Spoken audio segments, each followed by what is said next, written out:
Dorothy Hill, and I am here with InfoArmor out of Scottsdale, Arizona. Christian and Mike, thank you very much for joining us today. Thank you for having us. Thank you. So what I'd like to do is start off by talking about your company, but specifically what each of you do at the company, what your role is, and how that role has evolved over time. Mike, do you want to start? Sure. My name is Mike Kirschner. I'm the Senior Vice President of our Advanced Threat Intelligence Division. Our focus really is on surveilling and monitoring dark web activity, providing research capability for our clients who are interested in really understanding what's going on, those things that they otherwise wouldn't know about. What is it that you don't know? Thank kind you. Of stuff. Yeah, Christian Lees. I'm the CISO at InfoArmor, so oversee a lot of our security front end and also Chief Technical Officer, so oversee the technology that we use today. Thank you. So, Mike, why don't you, if you don't mind, tell our listeners, what is the dark web? People think about cyber criminals, they watch CSI and other shows, we talk about the glacier, that you can see what's above the surface, but really the threats lie below the water. How do you define the dark web? Well, I think we define the dark web. There are a variety of different definitions of dark web or deep web, but it's really that closed and vetted access area that criminals tend to operate in. They're trying to maintain their anonymity and engage in ways that allow them to both transact and monetize activity. And certainly as we see criminals performing in nefarious ways, we're trying to surveil that and really understand that. Christian, how would you add something Well, to no, that? I think that's an excellent example, but you also brought up the idea of the iceberg, right? We see legitimate space, and then we have that really large illegitimate space. I actually like to think of it upside down, right? I like to think of that really big iceberg as being part of the legitimate network, and that kind of underground economy is the very small slice. So I think also it's, Mike points out that, it's kind of that closed forum environment that we're really after.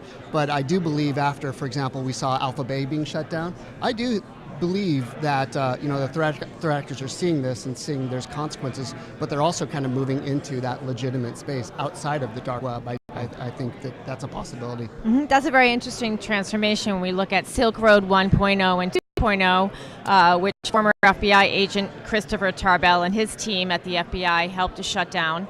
In terms of the dark web now, what types of activities are common, and how do these activities adversely impact your clients? What do you think, Christian? So, for example, financial transactions or money exchanges that pertain, for example, to human trafficking. Yeah. Well, I mean, certainly with electronic money coming to the forefront, it's certainly easier to get that revenue stream and anonymously do it. So I think that is a huge factor. Bitcoin is just the preferred methodology of getting that money. Also, money laundering, it's pretty difficult to track that other than the actual. Understood. Yeah, I agree. I think one of the strengths of the team really is in identification of those money mules are out there, really leveraging accounts, opening accounts, whether that's with PII or with, always with the legitimate credentials, but money laundering really is just a front for all kinds of trafficking activity, whether that's human trafficking, weapons trafficking, drug trafficking. And that then really creates a situation, where law enforcement needs to be involved, and we're very pleased with the affiliations we have there. Yeah. Your company is doing incredible work, and it's so important on a global basis. Could you speak about your customers, the verticals, and the sectors you cover? And are you seeing a shift as you go from the U.S. and your customer base to customers outside? What types of new industries are you seeing in terms of needing your services and research? Yeah, I think from a vertical perspective, we're working with governments internationally. We are working with financial institutions, retail, technology firms, large global organizations typically, but one of the things that we're very proud of is the fact that lots of our data can be disseminated into and for some of these small and mid-sized organizations as well, and they very much are at risk, have client bases, and are constantly concerned about attack, largely because they don't have deep pockets to be able to fund significant security infrastructure, the way a large multinational organization might.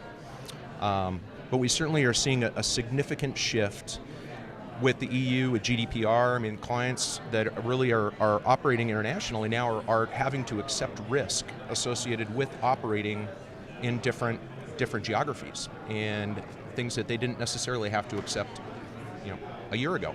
And so there is a pretty significant shift there.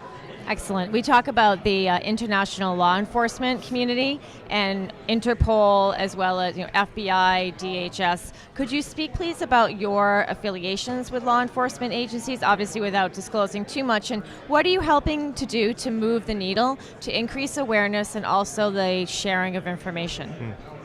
Kirschner, I'll let you tackle that one. Yeah, but I don't believe we'd be able to go into great depth in that. It's a great conversation, but we are here to cooperate with law enforcement, if it's investigations, whatever it may be. Excellent. That's a wonderful service, and it's definitely one that small and medium businesses also need. Are you affordable to small and medium-sized businesses from 20 people upward? We are. It's one of the things that we've been working on very diligently is creating a commercial flexibility in terms of the way that we offer our services to be able to enable that for a small and mid-sized business and make it affordable for them. So they would receive the same sort of targeted information that a large organization would in a way that they can then leverage, but that's very affordable for an organization like that. Thank you. Yeah. And Christian, you're CISO of the company. To what extent do you serve as an outsourced CISO for your clients, or even to augment the knowledge base of the CISOs of your respective clients? Well, that's certainly an opportunity to work with CISOs, right?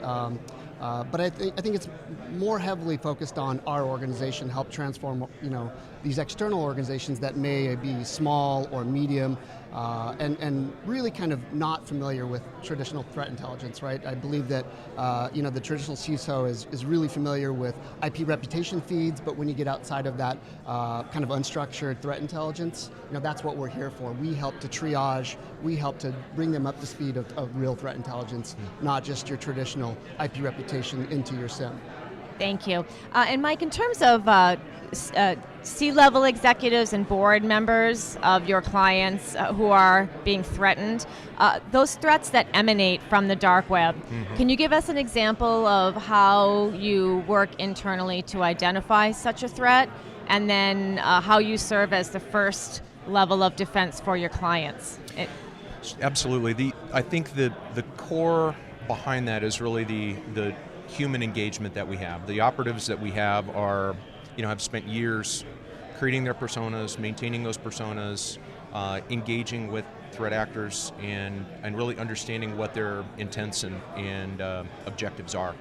And so taking that information, I think one of the challenges that we do find with many of the C-level executives and board members is that they don't live in the security space day in and day out. And so creating awareness in a way that is alerting but is simple enough for them to understand is critical. And so putting that context together, helping them to understand what the risks are, whether that's a network risk, whether it is a personal threat, whether it is some sort of physical issue that they have to deal with, is critical.